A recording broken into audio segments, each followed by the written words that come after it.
Ministère Bethesda. Ministère Bethesda. Ministère Bethesda. Bien aimé, pour commencer, j'aimerais rappeler à quelqu'un que l'homme et la femme sont l'expression du divin. Vous voyez que Dieu a créé l'être humain. Dieu a créé tout ce qui existe.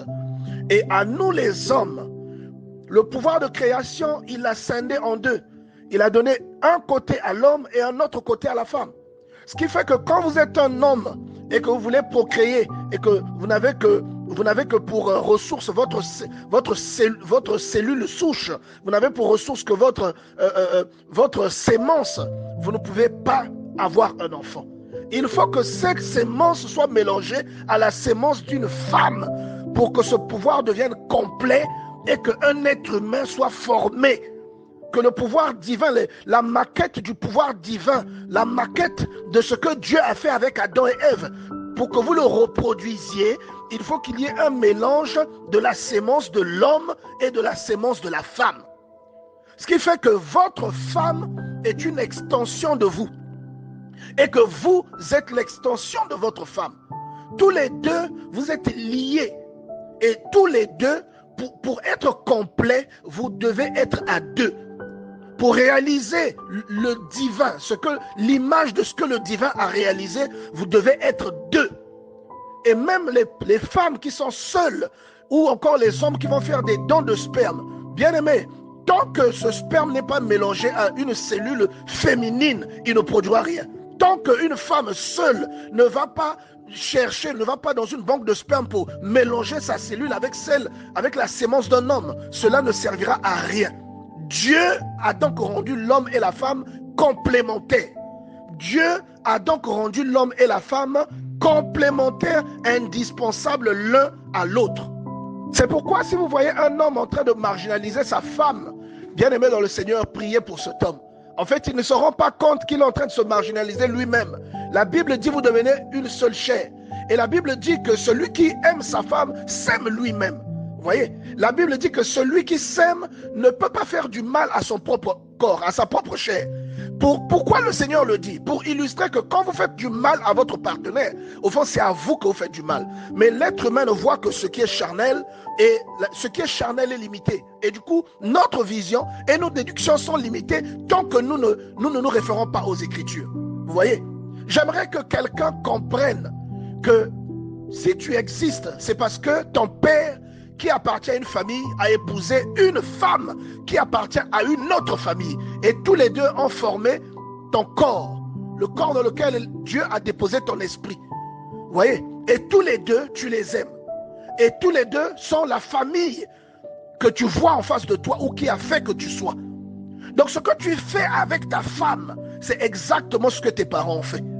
Et l'amour que ton père porte à sa mère, que tu admires tant, c'est l'amour que Dieu attend que tu portes à ta propre femme. Alors ce matin, j'aimerais rappeler aux frères mariés que vous n'êtes pas mariés avec votre maman. On ne vous demande pas de ne pas aimer vos mères. Au contraire, vous devez les aimer. Et la Bible dit, honore ton père et ta mère. Mais vous devez également aimer votre femme. Vous comprenez? Bien-aimés dans le Seigneur, la Bible dit, vous êtes une seule chair. C'est pourquoi l'homme quittera son père et sa mère et s'attachera à sa femme. Et ils deviendront une seule chair. Votre maman est la chair de votre père. Ce n'est pas votre chair. Elle est une seule chair avec votre père. Votre confidente numéro 1, c'est votre femme, pas votre maman. Éphésiens chapitre 5, verset 29. Car jamais personne n'a haï sa propre chair, mais il la nourrit et en prend soin comme Christ le fait pour l'Église. Alors le rôle de l'homme, c'est le rôle que le Christ a sur l'Église. Vous voyez, bien aimé, votre maman est l'extension de votre père. Et votre sœur est l'extension, sinon sera l'extension de son mari. Ce n'est pas votre extension à vous. Vous devez aimer les gens qui sont nés avec vous, plus que tout. Mais vous devez aimer votre femme également plus que tout. Votre femme n'est pas en dessous de vos sœurs. Votre femme n'est pas en dessous des membres de votre famille. Elle est exactement au même endroit qu'il se trouve. Vous voyez? Et peut-être plus, parce que votre femme, c'est vous-même. Et c'est au travers de cette femme que vous créerez une famille, exactement comme la famille à laquelle vous appartenez. Tout ce que vous avez vu comme illustration familiale, Dieu vous appelle à le reproduire avec votre femme. Ceux qui ne sont pas contents que vous aimiez l'enfant de quelqu'un, que vous lui offriez des choses, que vous lui payez une voiture, bien aimés dans le Seigneur, ce sont des sorciers. Parce que vous êtes arrivé au monde parce que quelqu'un a aimé ces gens-là. Quelqu'un a aimé cette personne. Si votre mère est contre votre femme, elle oublie que vous existez parce qu'elle a été aimée. C'est une femme, elle a été aimée par un mari. Elle a été aimée par un homme qui n'est pas son frère. Il y a des mamans qui veulent que leur enfant s'occupe plus de leur soeur que de leur femme. Ce sont des sorcières. Parce que elle a été entretenue par votre père qui n'est pas son frère. C'était le frère de quelqu'un d'autre. C'est de la sorcellerie, bien-aimé. Bien-aimé, c'est fou comment les hommes sont contents que leur père aime leur maman, mais ne comprennent pas que leurs enfants veulent également voir le même amour de leur part auprès de la maman de ses enfants, c'est-à-dire auprès de leur femme. C'est quand même bizarre.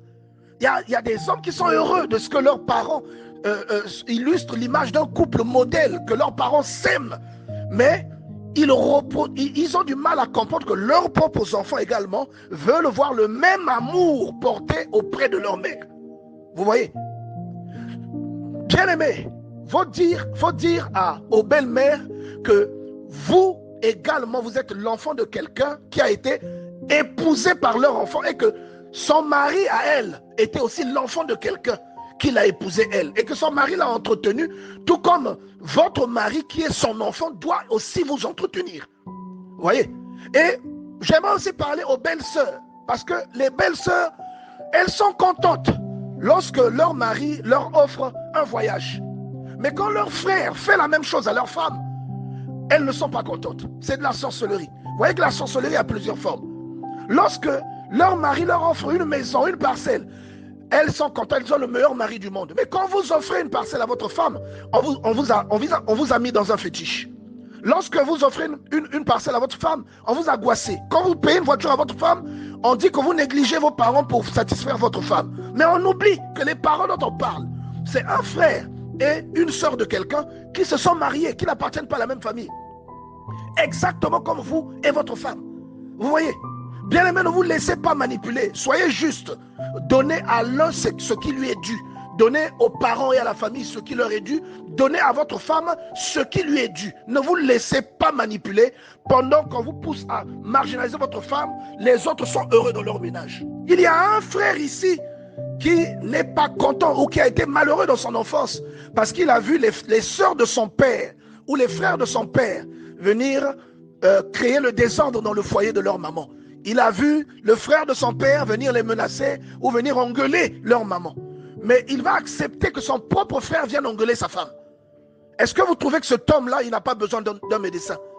Il n'a pas aimé quand le frère, le petit frère ou le grand frère de son papa est venu hausser le ton sur sa mère pendant qu'il était petit. Et je pense même que pendant qu'il est adulte, il ne l'acceptera pas. Mais il va trouver normal que son frère, petit frère ou grand frère, ou encore sa sœur, vienne hausser le ton sur sa femme à lui. Il va trouver ça normal. Est-ce que vous ne trouvez pas qu'il y a quelque chose qui ne va pas chez cet homme? Vous voyez, bien aimé notre Seigneur, il y a des gens qui ont besoin de délivrance. Il y a des gens qui sont captifs, qui sont esclaves de la mentalité de la famille. Il y a des gens qui ne sont pas encore détachés de l'emprise du cocon familial, bien aimé dans le Seigneur. Vous devez aimer votre famille, mais vous ne devez pas vivre votre vie de couple en fonction des injonctions des membres de votre famille. Autrement, ce n'est plus votre femme, c'est leur femme. Autrement, ce n'est plus vous qui dirigez votre foyer, c'est eux qui dirigent votre foyer. Vous voyez? Vous ne serez jamais content que quelqu'un manque du respect à votre maman. Et si votre beau-frère manque de respect à votre soeur devant vous, vous ne serez pas content. Si vous êtes un homme, vous allez vous interposer. Mais vous allez laisser que votre soeur ou votre frère manque de respect à votre femme. Devant Dieu, c'est un manquement, bien aimé dans le Seigneur. Quelles que soient les raisons que vous avancerez, parce que votre femme sera malheureuse. Vous devez défendre votre femme. Pas contre les membres de votre famille, mais vous devez vous arranger que ce genre de situation d'avance soit prévenu afin que ces situations n'arrivent pas. Vous devez vous arranger. Votre sœur n'aimera jamais Marie la positionne en dessous de ses sœurs à lui. Elle n'aimera jamais ça, elle n'acceptera jamais ça. Mais elle aimera que vous le fassiez. Elle sera contente lorsque vous ferez cela à votre femme. Vous voyez? Donc en fait, le dénom de la farce, ce sont les hommes qui ne sont pas délivrés de cet esprit. Vous voyez, bien aimé dans le Seigneur? Nous devons, voilà pourquoi il faut prier, et voilà pourquoi il faut se marier avec un homme ou avec une femme qui connaît le Seigneur. On ne le dira jamais assez. Parce que quelqu'un qui connaît le Seigneur, je ne dis pas quelqu'un qui croit en Dieu. Parce que comme je le dis souvent, Dathan, Corée et Abiram croyaient aussi en Dieu. Mais quelqu'un qui connaît le Seigneur se conduit différemment de quelqu'un qui croit en Dieu. Vous voyez? Donc, il faut se marier avec quelqu'un qui connaît Dieu. Quelqu'un qui connaît Dieu. Si tu connais Dieu, tu auras crainte de Dieu. Vous voyez, bien aimé dans le Seigneur? J'aimerais enseigner à quelqu'un aujourd'hui que l'homme n'a pas toujours raison. Il y a des hommes dans le couple, ils n'ont jamais tort. J'aimerais te dire, mon frère, que tu es dans l'erreur. Je suis un homme comme toi. L'homme n'a pas toujours raison. Tu es un être humain, tu es faillible.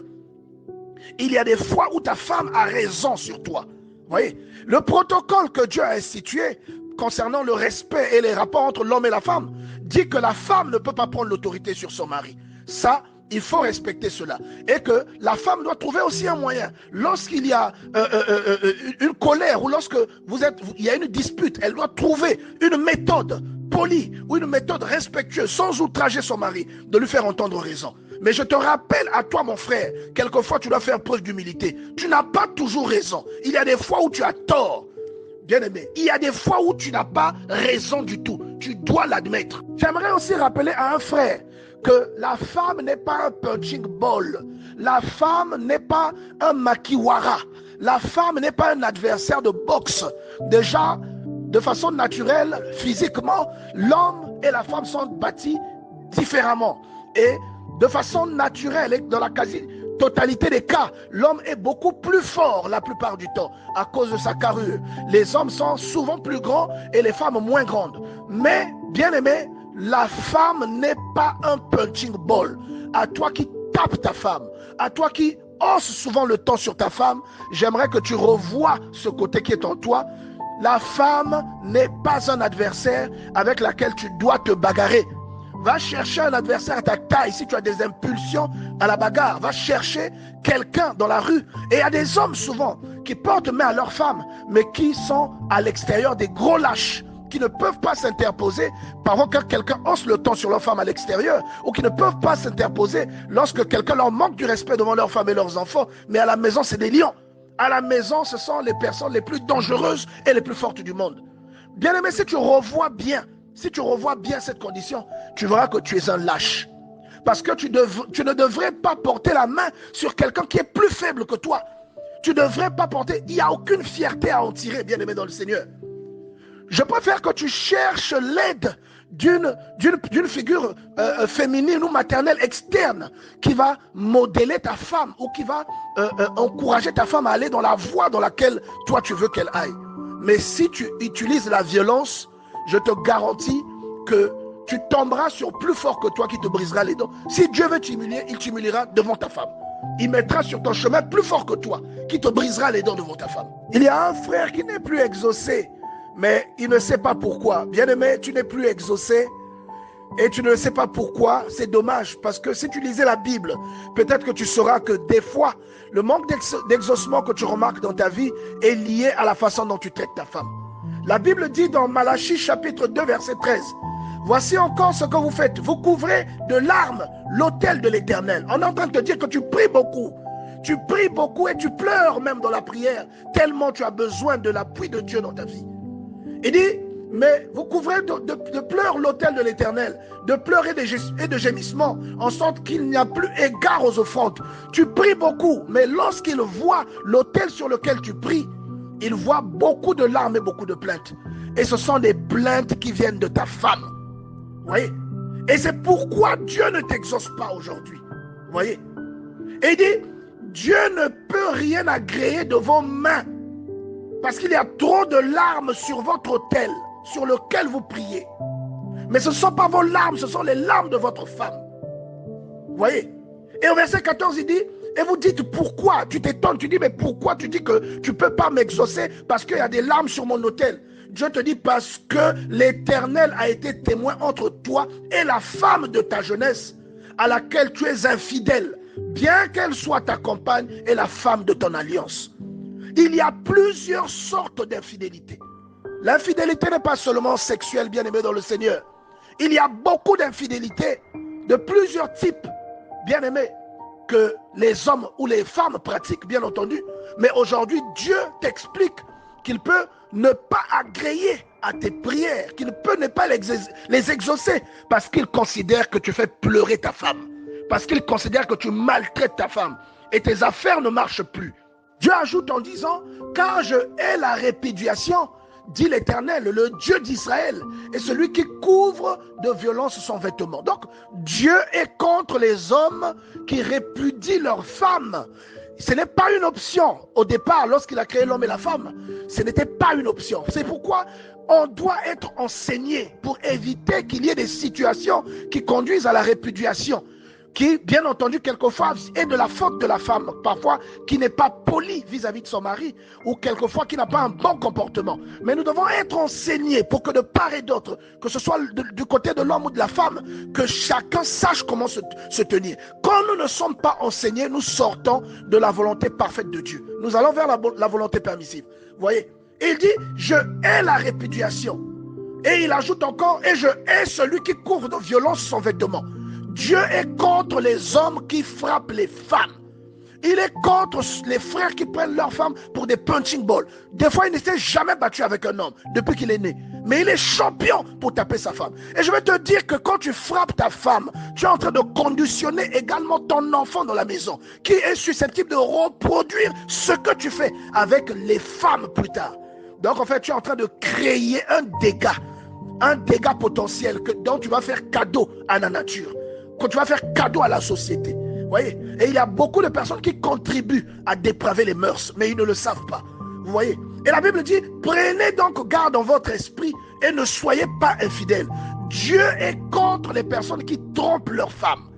Dieu est contre les hommes qui trompent leurs femmes. Il n'exauce pas tes prières. Tu vas remarquer parfois tu évoluais bien dans ton travail, mais tu as cessé d'évoluer. Ton commerce marchait bien, mais il a cessé de marcher. Tout ce que tu entreprenais partait d'un bon train, mais aujourd'hui plus rien ne marche, bien-aimé. Bien-aimé, ta femme n'est pas ta domestique. J'aimerais que tu répètes ça à celui qui est à côté de toi. Ta femme n'est pas ta domestique. La Bible déclare dans Proverbe 12, verset 27, le paresseux ne rôtit pas son gibier, mais le précieux trésor d'un homme, c'est l'activité. La femme que tu as épousée n'est pas ta domestique, c'est ton aide, mais ce n'est pas ta domestique. Il y a des hommes qui sont incapables de faire des tâches même les plus insignifiantes dans leur foyer. Il y a des hommes qui sont incapables d'apporter même l'aide à leur femme. Il y a des hommes qui, si la femme est malade, il ne peut même pas préparer, il ne peut pas faire la lessive, il ne peut pas faire les tâches ménagères, il ne peut pas faire la poussière dans la maison, il ne peut pas balayer. Bien-aimés dans le Seigneur, posons-nous la question, quel esprit nous conduit? C'est quel niveau d'égoïsme que quelquefois un homme peut manifester au nom du machisme? Bien-aimé, la femme est un être humain comme toi. Est-ce que tu connais ce que la femme endure lorsqu'elle est enceinte? Est-ce que tu as déjà lu à propos du poids qu'elle porte lorsqu'une femme est enceinte, de ce que son bassin supporte, ou encore de l'équivalence que l'on fait par exemple avec les douleurs de l'enfantement, et avec les personnes qui ont déjà connu un calcul rénal peuvent comprendre. C'est souvent comparé à cela. La femme est exposée à beaucoup de dommages, et à un certain âge, ton corps sera toujours ferme, mais pas celui de ta femme. Et ce n'est pas sa faute. C'est à cause des naissances qu'elle donne. C'est à cause du fait qu'elle se tue à l'œuvre, à l'ouvrage. Mais bien aimé dans le Seigneur, nos mentalités doivent évoluer. Ce n'est pas parce que Dieu dit que l'homme est le chef de la femme que Dieu te dit que tu es un roi qui ne fait aucun travail dans sa maison. C'est faux. C'est faux, bien aimé. La femme n'est pas la cause de tes échecs. Ta femme que tu as dans ta maison, elle n'est pas la cause de tes échecs. Il y a des échecs qui peuvent arriver dans la maison pour vous souder.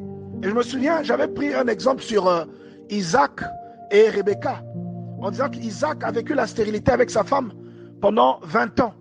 Vous voyez? Et je vous rappelle qu'Abraham l'a vécu avec Sarah pendant 25 ans.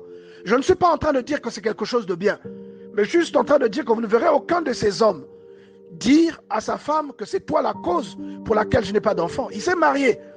On est allé lui doter sa femme. Mais lorsque le serviteur d'Abraham ramène la femme et qu'elle devient sa femme, bien aimé, pendant 20 ans, ils n'ont pas eu d'enfant. Vous voyez? Jamais il n'a mis ça sur le dos de sa femme. Vous voyez, bien aimé dans le Seigneur. Il a prié son Dieu pour sa femme. C'est ce que la Bible dit. Isaac pria l'Éternel pour sa femme Rebecca. C'est ce que la Bible déclare. Et 20 ans après, Dieu l'a exaucé parce que Dieu avait donné une promesse à Abraham. Et les jumeaux sont nés. Vous voyez? Donc, ne considère jamais, si tu considères que ta femme est la cause de tes échecs, ça veut dire que tu as failli quelque part. Et même si on t'a changé de femme, tu auras le même raisonnement. Vous voyez? Si ta femme est paresseuse, c'est à toi de la côtier, c'est à toi de la transformer, de l'emmener à l'émancipation. Si elle est médisante, c'est à toi d'achever l'éducation qu'elle a eue, mais qui n'a visiblement pas été achevée. Si elle a un manquement quelque part, elle ne s'est pas préparée, ou elle n'est pas propre, c'est à toi de l'orienter pour la discipliner et pour la rendre beaucoup plus élégante. Et n'oublie pas que la femme est une fleur. Il faut l'entretenir. Tu ne l'entretiens pas, elle se fane. Tu dois l'entretenir, tu dois l'arroser pour qu'elle soit belle et resplendissante. La Bible dit qu'on peut hériter, bien aimé dans le Seigneur, d'une maison, mais une femme vertueuse ou une femme intelligente est un don de l'Éternel. Vous voyez, Dieu, quand il te donne quelque chose, tel que quand nous venons au monde, nous sommes tout petits. Il est difficile de connaître le potentiel d'un bébé si Dieu ne vous le révèle. De savoir qui il sera si Dieu ne vous le révèle d'avance. Quand tu épouses une femme, c'est comme ça. Il y a un potentiel caché en elle qui n'attend que d'être découvert. Une femme, c'est comme une mine d'or. Tu dois prendre ta pioche et tu dois creuser. Creuse, bien aimé dans le Seigneur, jusqu'à aller extraire le diamant brut qui se trouve dans cette femme, à le mettre au feu, à le polir pour qu'il devienne un bijou qui va être d'une grande valeur. Vous voyez, les femmes que tu admires dans la rue, les maris de ces femmes-là les entretiennent. Mais toi, ta femme, tu ne veux pas l'entretenir. Est-ce que tu n'es pas un sorcier? Voyez un peu. Est-ce que tu n'es pas un sorcier, bien-aimé? Tu admires les femmes des gens, mais ta propre femme, tu ne l'entretiens pas. Mais celles que tu admires, elles sont entretenues par des hommes. Fais la même chose. Faites attention aux sœurs mal intentionnées. Lorsque son mari l'écoute, c'est un mari attentif. Mais lorsque vous écoutez votre femme, vous êtes un homme soumis. Vous voyez l'interprétation. Donc, faites attention aux sœurs mal intentionnées. Arrangez-vous pour que vos sœurs soient toujours en harmonie avec votre femme. Arrangez-vous, ne donnez aucune opportunité à un membre de votre famille de manquer du respect à votre femme. Votre femme est une illustration. Si vous n'êtes pas là, ce n'est pas votre petit frère qui commande la maison, c'est votre femme. Pour ceux qui sont mariés, qui sont passés devant le maire, c'est l'un des articles que l'on vous lit. Si vous n'êtes pas là et que vous habitez avec un membre de votre famille, le chef de la maison, ce n'est pas votre petit frère, le membre de votre famille qui vit avec vous. Non, le chef de la maison, c'est votre femme en votre absence. C'est elle qui assure la transition. Ne donnez pas l'argent de la popote à votre soeur lorsque votre soeur vit avec votre femme dans la maison. C'est de la sorcellerie. La maîtresse de maison, c'est votre femme. N'encouragez pas les disputes que votre soeur nourrit ou qu'elle vous rapporte pour vous séparer avec votre femme. Soyez un homme mature, soyez un homme sage. Ne cédez pas aux caprices ou au chantage émotionnel de votre mère sous prétexte qu'elle n'aime pas votre femme et que cette femme n'est pas assez bien pour vous. Vous pouvez en trouver 1000, elle vous dira la même chose. Et celle qui lui plaira, ça sera son choix et pas votre choix à vous. Vous voyez, vous devez vous réveiller, bien-aimé dans le Seigneur. Votre femme n'est pas votre ennemi. Votre femme, c'est votre partenaire. Et là où il y a de l'amour, bien-aimé, Dieu s'illustre. Et quand Dieu s'illustre, vous vivrez un mariage heureux. Vous voyez, bien-aimé dans le Seigneur. Nous devons comprendre ces choses très élémentaires. Nous devons comprendre ces choses et nous devons avancer. Arrêtons de nous créer du retard inutile. Avançons avec la grâce que Dieu met dans notre vie. Il y a aussi des hommes égoïstes. Depuis qu'il est avec sa femme, même un soutien, il n'a jamais payé à sa femme, sous prétexte que sa femme travaille. Bien-aimé dans le Seigneur, c'est de l'égoïsme. Lorsque votre femme travaille, que vous travaillez également, si vous avez la possibilité, offrez-lui quelque chose. Vous voyez, c'est important. Ça peut être un signe d'affection. Voyez, que vous lui offrez un bijou, que vous lui offrez un collier. Il y a des hommes qui gagnent beaucoup d'argent, mais qui n'ont, même ne fût-ce qu'un sous-vêtement, ils n'ont jamais offert à leur femme. Même un chouchou, ils n'ont jamais offert. Même des boucles d'oreilles de pacotille, ils n'ont jamais offert à leur femme. Bien-aimés, vraiment, nous devons nous remettre en question. Les hommes, vous devez vous remettre en question là-dessus. Parce que l'amour, c'est au-delà de cela. Vous voyez, l'amour, ce n'est pas un simple partenariat. L'amour, c'est une fusion. Vous comprenez, bien-aimés dans le Seigneur. Et la Bible dit, faites aux autres ce que vous voulez que l'on vous fasse. Ne soyez pas égoïstes. Faites ce qui est bien selon le Seigneur. Parce que la Bible dit qu'une femme vertueuse est un don de l'Éternel. Vous voyez, bien-aimés dans le Seigneur. Il y a beaucoup d'hommes qui sont dans des pratiques bizarres dans le foyer où ce sont des terroristes. Ils terrorisent leurs femmes et ils terrorisent leurs enfants. Vous voyez, vous devez arrêter de terroriser votre femme et d'être beaucoup plus ouvert à l'extérieur qu'à l'intérieur de votre maison. Votre femme, c'est votre complice. Votre femme, lorsque vous ne trouvez pas de solution, essayez de trouver quelqu'un qui a le cœur d'un père, ou même une femme, mais qui a le cœur d'une mère, qui peut parler à votre femme. Mais n'allez pas critiquer votre femme au dehors. N'allez pas détruire l'estime que les gens lui portent. N'allez pas vous faire passer en victime pour que votre femme soit détestée. Parce que vous reviendrez votre femme. Vous continuerez à l'aimer lorsque la colère passera. Mais les gens à qui vous révélez ces choses resteront sur ces choses-là et n'aimeront pas votre femme bien-aimée. Il y a un frère qui garde la fille d'autrui chez lui et qui lui fait des enfants, ou encore qui ne lui fait pas des enfants, mais qui garde la fille d'autrui chez lui, bien-aimé. J'aimerais te dire que tu n'es pas dans l'ordre des choses telles qu'établies par Dieu si tu es croyant.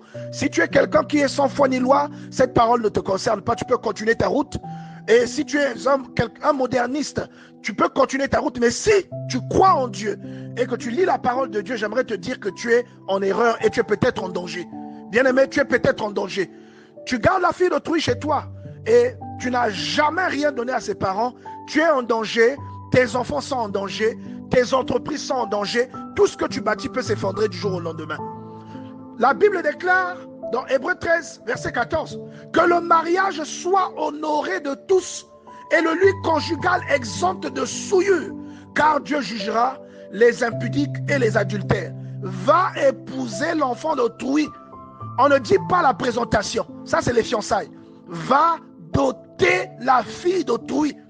Tu la tapes quelquefois, tu ne l'as même pas dotée. Ses parents n'ont jamais bu même un bissap de ta part. Tu n'as même pas le droit de faire ce que tu fais. Tu n'as pas le droit de la garder chez toi. Mais tu attends quand même que Dieu te bénisse et t'accompagne dans l'activité que tu es en train d'entreprendre. Bien-aimé, Dieu est miséricordieux. Mais pour ton bien, vaut mieux que tu fasses tout pour te mettre en ordre vis-à-vis de la famille de ta femme bien-aimée dans le Seigneur. Et j'aimerais parler aussi à quelqu'un. Ta femme n'est pas un instrument de plaisir que tu vas fantasmer sur des femmes que tu as vues dans la rue et tu viens décharger ça sur ta femme. C'est un péché. C'est ce que la Bible est en train de dire dans Proverbe 13, 14 également, quand il dit que le lit conjugal doit être exempt de souillure. C'est un péché, bien-aimé dans le Seigneur. Que tu allais regarder je ne sais quoi et tu viens déverser ça sur ta femme. Tu viens te défouler sur ta femme et tu viens reproduire ce que tu as vu sur ta femme. Ce n'est pas un instrument de plaisir. Ta femme est une partenaire. Tu dois l'accompagner. Tu dois l'épauler. Tu dois l'orienter. Tu dois lui souhaiter du bien. Et surtout, tu dois être comme un père pour ta femme. Comment, si tu as eu un père exemplaire, comment ton père s'est-il conduit avec toi? Comment ton père s'est-il conduit avec tes sœurs? C'est comme ça que tu dois te conduire vis-à-vis de ta femme. Tu dois l'accompagner et elle doit ressentir ton amour. Elle doit ressentir ta bienveillance, bien-aimée dans le Seigneur. Ce n'est pas un punching ball, ce n'est pas ta domestique, ce n'est pas, bien-aimé dans le Seigneur, ton instrument de plaisir, c'est ta femme. Lorsque tu es en intimité avec ta femme, ça doit être un partage pur. Ça ne doit pas être le fruit de ce que tu allais regarder ou de ce que tu as convoité dans la rue. Sinon, Dieu te jugera. Ne sois pas heureux parce que à l'extérieur, il y a une femme ou il y a des femmes qui t'aiment au détriment de ta femme de la maison. Sois plutôt heureux si ta femme est toujours séduite par toi et si tu suscites toujours son admiration. Ça veut dire que tu es quelqu'un de vrai. Celle qui t'admire dehors, si elle va de ta maison, elle subira le même sort que tu fais subir à ta femme. Alors, mets ces efforts pour ta femme et fais que ta femme t'admire. J'ai déjà expliqué il y a 2 ans qu'il y a des gens qui ont des destins liés. Vous voyez? Et j'avais pris l'exemple d'Abraham. J'avais dit qu'Abraham était lié à Sarah. Et il est allé à l'extérieur avec Agar. Et il a prié pour son fils Ismaël. Dieu a dit, je t'ai exaucé. Mais ce n'est pas lui ton héritier. Il dit, ton héritier naîtra de Sarah. Vous voyez? Donc même si Sarah était stérile, bien aimée dans le Seigneur, Dieu a dit à Abraham que son destin était lié à la vie de Sarah. Donc si tu vas conquérir à l'extérieur, tu vas tirer des éloges à l'extérieur, on t'apprécie que tu es le meilleur homme, tu as des talents à l'extérieur, cela comptera pour du beurre parce que Dieu n'a pas associé ta vie à cette femme qui est à l'extérieur. Ta vie, tes prouesses et cette admiration, tu dois la susciter de l'intérieur de ta maison. Alors sois un homme qui séduit sa femme en permanence, mais ne sois pas un séducteur ambulant qui va séduire des femmes à l'extérieur, parce que tout cela ne te servira à rien et ça emmènera le jugement dans ta vie, bien-aimé dans le Seigneur. Vous voyez? Alors j'aimerais parler aujourd'hui à un homme qui est incapable de laver même son propre slip. Bien-aimé, il y a des hommes qui sont incapables de laver leur propre caleçon. Ce n'est pas normal que Dieu te délivre de cela. Ta femme est une aide, ce n'est pas ta domestique. Au nom de l'homme et le chef de la femme, il y a beaucoup d'hommes qui abusent sur les femmes. Bien-aimé, sois séduisant pour ta femme. Entretiens-toi pour ta femme, bien-aimé. Ne te laisse pas aller, mais continue à titiller son attention et son admiration. Et tu seras heureux parce que ta femme sera heureuse, bien-aimé dans le Seigneur. Nous devons comprendre ces choses. C'est la stricte vérité. Il y a beaucoup de personnes aujourd'hui qui se plaignent de ce que leurs parents, de ce que leur famille n'apprécie pas leur partenaire, que ce soit la femme ou que ce soit l'homme. Il y a des gens aujourd'hui qui, quand ils ont un problème dans la maison, vont exposer ce problème auprès des parents. Alors, vous oubliez souvent que le problème, il est géré, quand il est géré sous l'effet de la colère est un étranger. Le problème finira par partir, mais l'amour va demeurer. Vous voyez? On oublie souvent que l'amour, c'est comme un serpent à double tête. Vous coupez une tête, il y a une autre tête qui repousse. Alors vous allez sur le coup critiquer votre femme auprès de quelqu'un ou auprès d'un groupe de personnes. Il y a des hommes qui vont parler de leur femme dans les endroits où ils boivent de la boisson. Il y a des hommes qui vont exposer même des choses intimes qui ne concernent que le couple. Ils vont exposer ces choses à l'extérieur auprès de personnes qui n'en ont rien à faire. Mais après, vous êtes surpris qu'on considère votre femme avec très peu d'estime. Bien aimé, c'est vous qui en êtes la cause. Et il y a des sœurs aussi qui souvent ont un problème dans la maison avec le conjoint, qui vont exposer le conjoint auprès de leur famille. Ils vont détester votre conjoint, mais vous, ils vous aimeront toujours. C'est vous qui aimez votre femme, ce n'est pas eux. C'est vous qui avez choisi votre femme, ce n'est pas eux qui l'ont choisi. Votre amour pour votre femme pourra demeurer, mais chaque fois que vous rapportez à l'extérieur ce que fait votre femme ou la contradiction ou les défauts que vous voyez chez votre femme, cela va écorcher progressivement l'image de votre femme. Même quand vous la pardonnerez, vous ferez la paix sous la couette. Ceux à qui vous aurez dit ça, surtout les membres de votre famille, surtout les sœurs, bien aimées dans le Seigneur, elles n'aimeront jamais votre femme. Et ne soyez pas surpris que les gens la repoussent ou la traitent mal. Ne soyez pas surpris parce que celui qui est amoureux, c'est vous. N'agissez pas sous l'effet de la colère et ne parlez pas au dehors de votre femme. Et il y a aussi des hommes, lorsqu'ils ont un problème avec leur femme dans la maison, ils mélangent également les parents de la femme. C'est-à-dire, quand le parent de la femme vient leur rendre visite, mais il se conduit avec le parent de la femme comme si c'était son ennemi. Mais bien aimé, vous avez besoin d'être soigné. Vous avez réellement besoin qu'on vous impose les mains. Parce que le problème que vous avez avec votre femme dans la maison, un membre de la famille à l'extérieur n'a pas le droit de le savoir. Que ce soit quelqu'un de votre famille qui vous visite, ou que ce soit quelqu'un de la famille de votre femme qui vous visite, vous devez faire comme s'il n'y avait aucun problème dans la maison. Mais vous allez saisir l'opportunité pour crier sur soit la maman de la femme, soit la sœur, soit le frère de la femme qui arrive à cause du problème que vous avez avec votre femme. Vous voyez, ce sont des choses que nous devons éviter, que nous devons rejeter dans notre vie. C'est des choses qui contribuent à détruire l'harmonie du couple. Votre femme n'est pas votre serpillière. Votre femme n'a pas toujours tort. Quelquefois, vous avez tort. Vous voyez?